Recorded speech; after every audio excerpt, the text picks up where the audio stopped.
šunys vieni pirmųjų gyvūnų, kuriuos prisijaukino žmogus. Pasaulyje apie 400 šunų veislių turi Tarptautinės kinologijos federacijos patvirtintus standartus. Istoriškai seniausia Lietuvoje gyvenanti šunų veislė, kuri galėtų skaičiuoti net 500 metų gyvavimo laiką, lietuvių skalikai. Kodėl ši nacionalinė veislė vis dar neįteisinta tarptautiniu masteliu? Tenka pripažinti, kad koją pakišo ne tik fragmentiškai fiksuotos žinios.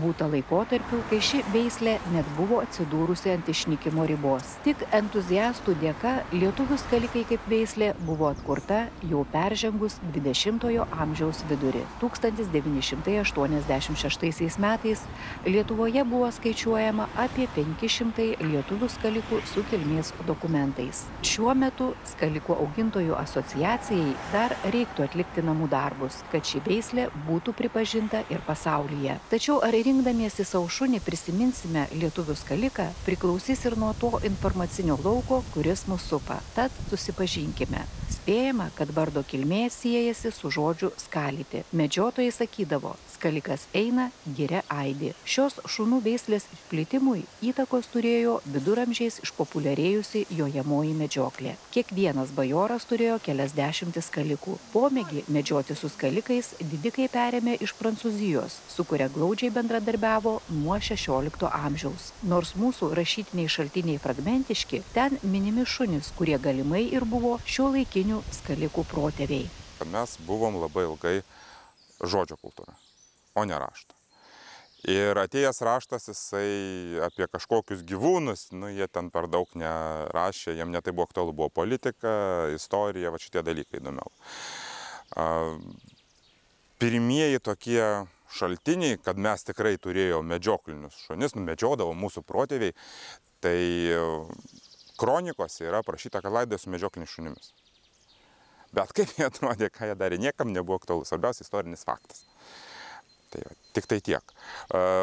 Paskui mes jau, kai prasideda teisinės knygos, mes žinom, kad skaliką, rudą skaliką išsivedė iš kiemo vienos ponios ir visa teisinė byla tokia ir buvo. Pavogė už skaliką. Aprašymo to skaliko nelabai yra ir kažkas klausė vieną kartą, o tai kuo baigės tam žmogui, kuris išsivedė, ten irgi neparašyta. Tai tokios teisinės subtilybės. Statutai aprašo šunis. Bet statutas yra svarbiau darbinė savybė, o ne taip, kaip mes dabar suprantam, kaip čia 20-o amžiaus yra jau įprasta. Spalva, ūgis, ausys, tai čia yra 20-o amžiaus pradžia, 19-o pati pabaiga. Iš Vokietijos, Anglijos ateina šitie, iš vakarų Europos šitie ateina. O iki to net ir vakarų Europoje buvo paskirtis. Puola kiškį veja, puola kokį stambų žvėrį, dirba su sakalu, tokio tipo. Blogiausia, kad statutuose, kiekvienam leidime statutų ir kiekvienam nuoraše yra skirtingas tų šunų skaičius. Ir labai sunku pasakyti, ką tiksliai jie ten turi omeny. Vienintelį mes žinom, kad tikrai buvo tokie skalikai, tikrai mes šitą žinom. Archeologai sako, kad iš pradžių daugiausia buvo kurtiniai, patys populiariausi, o paskui po truputį pereina prie skalikų kaip populiariausių, kaip geriausių, gražiausių šunų.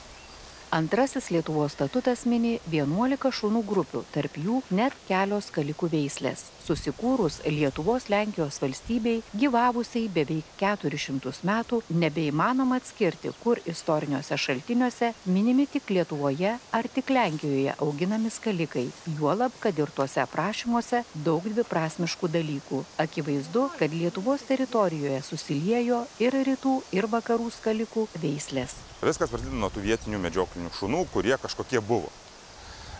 Tada mums rašytiniai šaltiniai sako, kad kai Vytautas parsivežė totorius, juos įleido gyventi Lietuvoje, totoriai greičiausiai atsivežė ir savo šunis. Yra žinoma, kad net ir tose vietose apskritai, kur totoriai atsikraustydavo, jie veždavosi savo šunis, labai gerai išdresuotus medžioti šunis ir jie mokydavo medžioklės.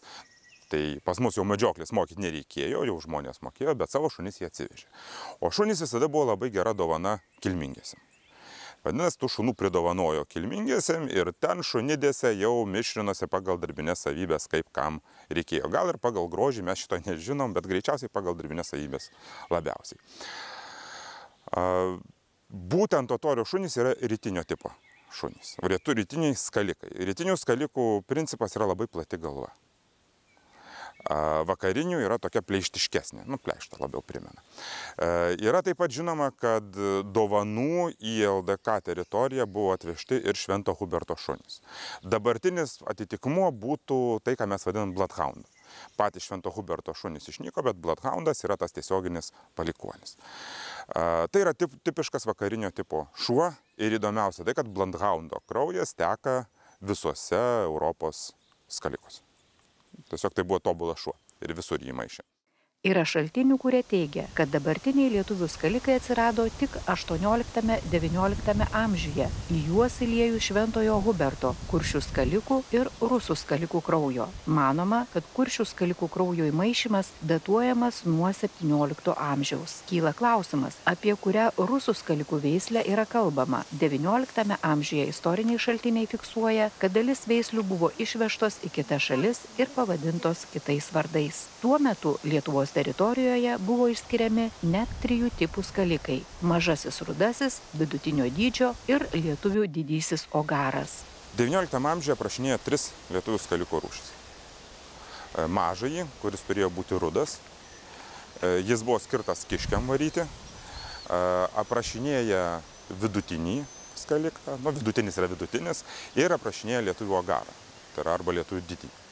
Tai yra labai didžiulis, stambus šuo, rudas su juodu balnu. Maždaug taip turėtų atrodyti. Skirtas būtent kraujo pėdsakas, stambus gyvūnai, toks didžiulis. Dar yra žinoma, kad greičiausiai per karus su Maskvos kunigaikštyste ir su Rusijos imperija iš Lietuvos teritorijos buvo išvežta nemažai šunų į Rusiją. Ir ten galima ginčytis, ar atsivežė iš Rusijos šunis mūsų ir sumišrino, būtent jų šunis atsiveždami sumišrino Lietuvoje su mūsiškiais, ar vis dėlto, kaip mes spėjam, vis dėlto turėjo būti tokia tiesa, nes iš kitų valstybių istorijos mes galim tai pasakyti, kad išsivežė kaip grobį į savo teritoriją, ten sumišrino savo šunimis ir galų gale mes jau gavom tos mišrintus šunis. Carinės Rusijos autorių aprašymai panašus apibūdinant ir dabartinį skaliką. Tačiau pokyčių per tą laiką tikrai būta. Tik XIX amžiaus pabaigoje pradedami rimtesni kinologiniai darbai, atkreipiant dėmesį į vietinės veisles. Peržengus 20-ojo amžiaus slenkstį, skalikų veislė ypač negailestingas buvo tarpukario laikotarpis. Iššūkiai laukė ir sovietmečiu. XIX amžiaus istorija, jinai kuo įdomi? Kad tie 3 veislės, jos iš esmės išlikt turėjo, turbūt iki 960 kokių metų. Iš ko mes tai žinom? Kai pasižiūrėsit į Lenko skaliką ir Lenkų ogarą, jų istoriją, jūs sužinosit įdomų dalyką, kad po Antro pasaulinio karo Lenkijoje buvo nelikę skalikų beveik.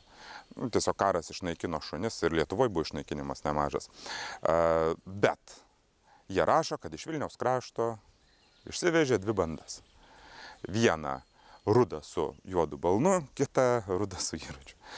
Spėjama, kad tai buvo mažasis arba kiškinis lietuvių skalikas ir lietuvių ogaras. Jie tai persivadino į Lenkų ogarą ir Lenkų skaliką. Tai vadinasi, po karo dar turėjo būti visos 3 veislės Lietuvoje gana gajos ir gyvos. Kai jau atveisinėt pradėjo, nuotraukose yra būtent labai skirtingų, yra ir to ogaro tipo šunų ir tokių, kaip dabar pamatysit, šunų yra. Tai greičiausiai jie, kai jau atveisinėjo, jie atveisė iš visų tų 3 veislių, suliejo į vieną didžiulę veislę, kurią mes dabar turim. Aišku, tai ir praktiniai sumetimai duoda savo, mūsų teritorija maža, plotai medžioklės nėra dideli, pagrindiniai atveisėjai ir apskritai augintojai visada buvo medžiotojai ir jiems išlaikyti 3 veislės, vieną vos išlaikom, 3 šansų nėra daug. Tai vat, mūsų šunys taip ir atsiranda, lietuvių skalikai. Jeigu mes taip žiūrėsime, tai čia yra apsisprendimo reikalas. Arba mūsų šunys yra 16 amžiaus palikimas, kai mes jau žinom tuos pirmuosius mišrinimus, arba tai yra 19 amžiaus palikimas, kai mes jau šnekam apie aprašytus juos maždaug taip, kaip dabar yra. Pats blogiausias, kokį aš esu matęs ir pats neteisingiausias ir labai paplitęs beje vakaruose, kad tai yra tarybinė veislė. Tai yra pati didžiausia nesąmonė. Bet vakaruose jie žiūri truputį kitaip. Vienintelis įdomus dalykas, ką galim pašnekėti, tai maždaug 70-77 metais, dabar su data jau bijau sumeluoti, konkrečiai reiktų pasitikrinti, buvo Maskvoje kinologinė paroda, pristatymas ir iš Lietuvos išvažiavo ir skalikų buvo nuvežta ir tuo metu jau buvo šnekama apie pripažinimą, nes Latvija estai sugebėjo prisipažinti savo šunis kaip atskirą veislę. Deja, Lietuvoje buvo pasiūlyta arba jūs vadinkite tai rusų lietuvių skalikais, arba kuršo skalikais, bet ne lietuvių skalikais. Ir mūsų tuometiniai veisėjai augintojai pasakė, kad jie to nedarys. Kaip sako patys lietuvių skaliko augintojai, pagrindinis ir išskirtinis Lietuvos skaliko bruožas iki šiol išliko nepakitęs. Pažinimą. Ir geranoriški šunys.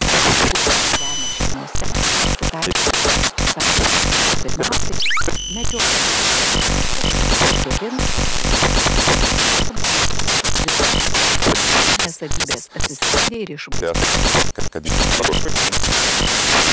išvaizda skirta. Tai yra paskirtis išvaizda eina gal balta dėmė, ilgis ausų pastatymas, nosies ilgumas, krūtinės gilis. Kuo gilesnė krūtinė, tuo daugiau plaučio tūrių. Kuo didesnis plaučio tūris, tuo šuo ištvermingesnis ilgiau bėga. Tai nėra taip iš tikrųjų, kad tik darbinės savybės ir tik išvaizda būtų du atskiri dalykai. Šiaip viskas yra susiję. Pavyzdžiui, ilgas snukis yra dantų skaičius tam tikras. Jeigu dantų mažėja, o būna kartais taip, vadinasi trumpėja snukiai. Trumpėjantis snukiai duoda savo kvėpavimo, gaudimo, laikymo, savo problemų, oslės kažkokių. Tai yra, ne šiaip savo yra šita išvaizda. Viskas yra pritaikyta būtent mūsų klimato medžioklės ypatybė. Yra kas laukia laiko voljeruose, o mes laikom namuose. Tada pavilnė būna tankesnė. Mes, pavyzdžiui, nelaikom, jie pas mus sofiniai, kaip sakom. Jie būna laukia kiek nori, o paskui grįžta namo. Žiemą daugmaž būna taip, išlenda, jeigu drėgmės būna kažkiek, atlieka savo reikalas jau prie įėjimo ir gerai leidės. Tuometinį. Džioti.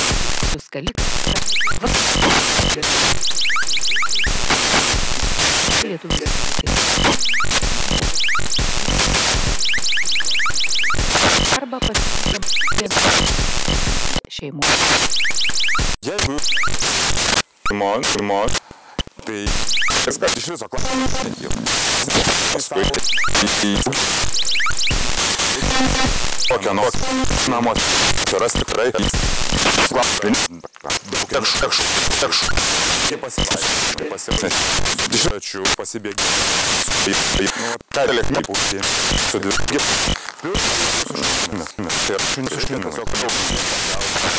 minkštą vietą nuo fotelio ir pilna, ką galima daryti. Yra lurkursingas, ne visi bėga, bet ten kur tai bėgioja paskui zuikį netikrą. Jie kuo puikiausiai bėga, ne visi, bet bėga. Yra mentrailingas, tai yra žmonių paieška pagal kvapą. Galima tuo užsiiminėti. Bet veiklos kažkokios nedėlės jam reikia, nes jam reikia protauti. Arba bent į naują vietą vestis, kad jie galėtų uostyti. Vienintelis dalykas, į ką žmonės turi atkreipti dėmesį, labai imdami tokį šunį, kad jų kraujas vis tiek yra medžioklinis. Mes dar tiek nenuėjom, kaip kokie pudeliai nuėję, yra kaip labradorai, kur kažkur seniai buvo medžiokliniai. Mes dar tiek nenuėję. Ir net ir, pavyzdžiui, aš nemedžiojantis, vis tiek ieškau patino, jeigu reikia kerkt, kuris yra medžiojantis. Tai jų kraujas yra medžioklinis. Ir paleisti nuo pavadėlio miške galima. Aišku, įstatymai įsikiša, nes medžioklės plotai ir visa kita, tai čia reikia šitą labai žiūrėti. Kitas dalykas, pačio nervai ir plaukai yra labai vertingi, nes pasakojimų iš šeimininkų turim, kad paleido šunį, šuo 4 valandas aplinkui laksto loja, tu nežinai, grįž. Stovi, lauki šunį. Jeigu šuo nemokė, kas grįž dar klausia, įdomių dalykų buvo. Lietuvos yra labai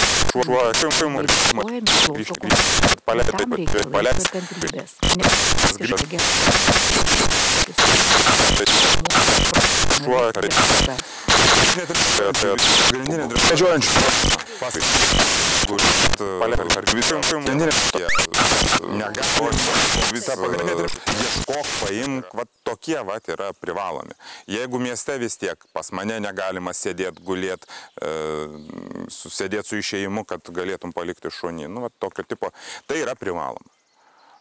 Privalo dresuoti žmonės, dabar jis labai įsivaizduoja, nusiperka ir nedresuoja, ir problemų turi. Tai yra labai tvirto charakterio šuo ir ypač patinai, jie labai gerai jaučia, kad jų nieks tvirta ranka neprižiūri. Tai yra, mūsų šuns negalima visiškai. Bet ką reiškia tvirta ranka? Negalima sėdėti, tai yra dirba, maistą duoda. Šuo ne vaikas. Vaiko jau dabar augina taip, kad negalima ir tas vaikas dar ko nori. Šunį taip nepadarys. Tai yra iš tikrųjų laukinis gyvūnas ir galvoj, kas jo darda, mes nežinom, mes neišmanom. Ir jam gali nepatikti. Yra net situacijų, kad pavyzdžiui, jum nepatiko žmogus ir skalikas pajuto. Ir jau eina su to žmogum pasišnekėti. Taip, čia yra šitas. Ir skalikai labai jaučia šeimininką. Šeimininkas nepatenkintas, jie ateis aiškintis, kodėl šeimininkas nepatenkintas. Ir mėgins visai įtikti. Ir aišku, jie mėgindami įtikti, būtinai nepadarys to, ko tu nori. Tada dar labiau susinervins šeimininkas, tada skalikas iš viso nieko nedarys, tik tai žiūrės į šeimininką, kas yra ne taip. Tai čia labai jaučiat emocijas. Jeigu liūdna, jie ateina irgi žiūri. Taip. Jeigu, pavyzdžiui, nepasitikė žmogus savimi, skalikas nuspręs, kad jisai turi būti vadas. Ir jisai jaučia, kad žmogus nepasitikė. Ir tada jisai saugos tą žmogų nuo visos aplinkos. Ir automatiškai visos problemos, kurios būdingos miestų šiais laikais, išlys. Su skalikais yra taip. Tai jis yra ne taip. Jie su skalikais. Žmogų nuo visos aplinkos. Jie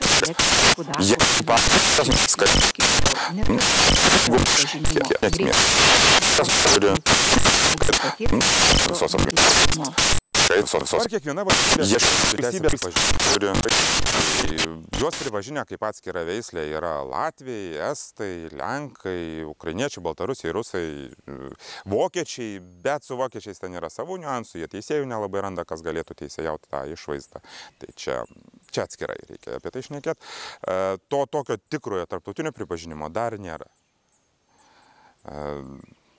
Jau beveik viską atlikom, beveik visos užduotys yra padarytos, ten yra popierizmas.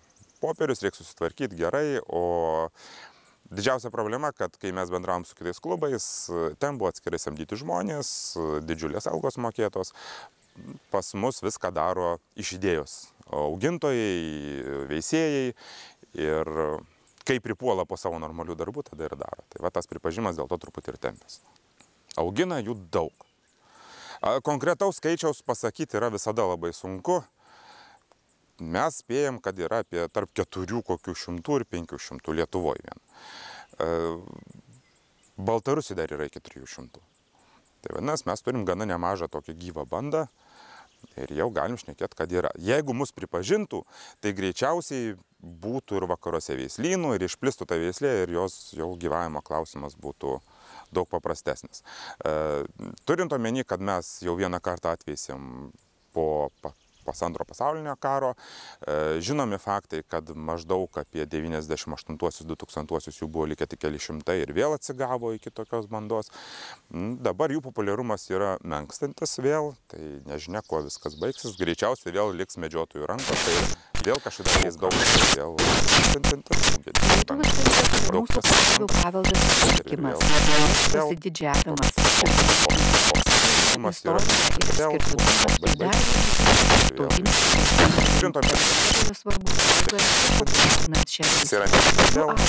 Marius Smetonos, Milinavičiaus ir Andželos Smetonienės knyga Skalikai nacionalinį pasirinkimą yra pirmoji kreacija lietuviškoje pasaulyje.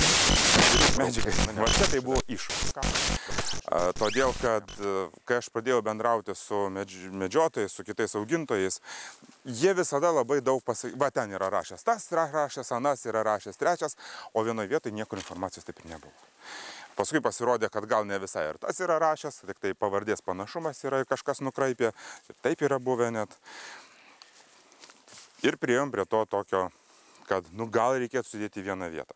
Be to aš, kadangi dresuriavau šunis pas profesionalų dresuotoją, aš jau domėjaus apskritai kinologiją ir veislių kilme, kaip atsiranda veislės, kaip jų išgyvavimas, toks bendrųjų žinių kaupimas vyko. Ir aš pamačiau, kad užsienyje tai yra labai normalu. Pavyzdžiui, serbai išsiveisė naują veislę ir aprašė ją, kaip brošiūrėlė, maža, bet jinai aprašyta.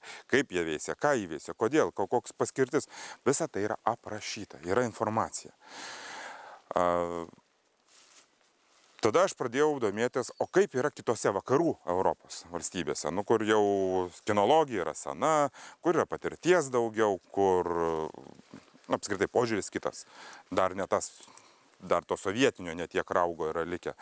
Kas yra ten? Ir aš ten pamačiau, kad knygos visada yra rašomas, kai atstatinėjama veislė. Labai daug knygų ir anglai pasirašė. Prancūzai apie savo Boseroną yra. Ir italai apie Cane Corsą yra knygų parašę. Ir tos knygos būna kartais tik albumai fotografijų. Kartais būna jau rimtesnės knygos su daugiau aprašymo. Nusipirkau porą knygų per planšetę, būtent elektroninę prekybą, kad galėčiau pasižiūrėti, pamatyti, kas. Sakoma, kad senovės saugodavo namus blogos akies tiek viestų svečių, vadinami surašymai, kad rudas tikėti,